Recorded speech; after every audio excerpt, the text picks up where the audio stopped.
दिल की आवाज, एक साधारण इंसान से असाधारण बनने की कहानी।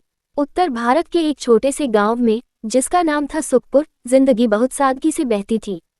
सुबह सूरज की पहली किरण के साथ खेतों में काम शुरू हो जाता और शाम को मंदिर की घंटी के साथ दिन समाप्त हो जाता। इसी गांव में रहता था अर्जुन। अर्जुन कोई बड़ा आदमी नहीं था, ना उसके पास पैसा था, ना ऊंची पढ़ाई और ना ही कोई बड़ा सहारा। लेकिन उसके पास एक चीज थी, एक सच्चा दिल। अर्जुन के पिता का देहांत बहुत पहले हो चुका था। माँ बीमार रहती थी। घर चलाने की जिम्मेदारी अर्जुन के कंधों पर थी। वह दिन में खेतों में मजदूरी करता और रात को माँ की सेवा। गांव वाले उसे सीधा सादा लड़का मानते थे। कुछ लोग उसकी ईमानदारी की तारीफ करते तो कुछ उसकी सादगी का मजाक उड़ाते। लेकिन अर्जुन कभी शिकायत नहीं करता था। हर रात अर्जुन छत पर लेटकर आसमान देखता। तारों को देखते हुए वह खुद से पूछता, क्या मेरी जिंदगी बस इतनी ही है?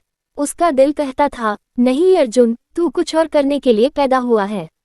लेकिन दिमाग कहता, सपने देखने से पेट नहीं भरता। ये द्वंद्व रोज चलता। एक रात माँ की तबीयत ज्यादा बिगड़ गई।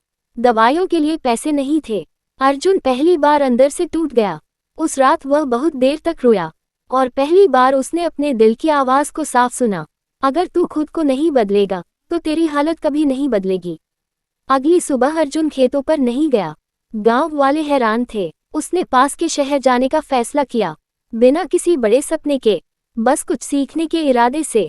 माँ ने डरते हुए पूछा, बेटा तू शहर में क्या करेगा? अर्जुन ने मुस्कुराकर कहा, माँ, बस अपनी जिंदगी ढूंढने जा रहा हूँ। शहर अर्जुन के लिए किसी और ही दुनिया जैसा था। ऊंची इमारतें, तेज रफ्तार जिंदगी और अपने अपने काम में डूबे लोग। पहले दिन उसे कोई काम नहीं मिला, दूसरे दिन भी नहीं। तीसरे दिन उसने एक होटल में बर्तन धोने की नौकरी पकड़ ली।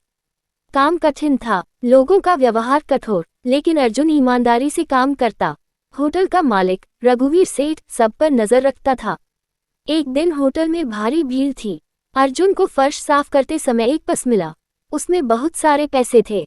उसके हाथ कांप गए। उसे माँ की दवाइयाँ याद आईं, अपनी गरीबी याद आई। एक पल के लिए दिल डगमगाया, लेकिन फिर दिल की आवाज आए, गलत रास्ता आसान होता है पर सही रास्ता सुकून देता है। अर्जुन ने पर्स सीधा मालिक को दे दिया।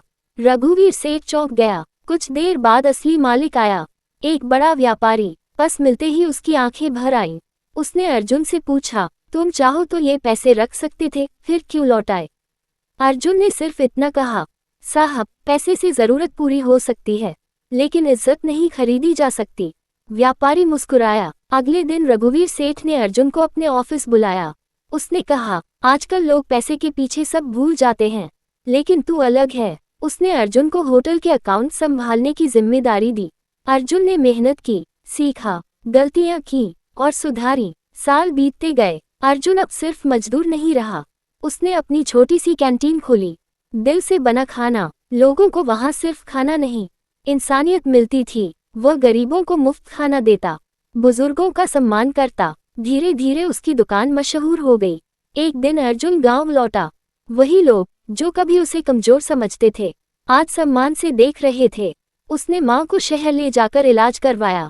माँ की आंखों में आंसू थे, खुशी के। एक शाम अर्जुन अकेला बैठा था। उसे याद आया, वह गरीब लड़का जो कभी खुद पर भरोसा नहीं करता था।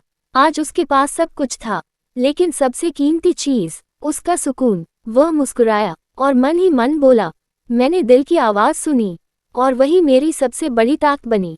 मोरल, जो इंसान कठिन हालात में भी अपनी ईमानदारी और दिल की आवाज नहीं छोड़ता, वही असली जीत हासिल करता है। पैसा मंजिल नहीं, साधन है। असल मंजिल है आत्मसम्मान और सुकून। हर इंसान के अंदर एक आवाज होती है, बस उसे सुनने का साहस चाहिए। अगर इस कहानी ने आपके दिल को छुआ हो तो लाइक जरूर करें, चैनल को सब्सक्राइब करें और इस कहानी को अपने अपनों के साथ शेयर करें।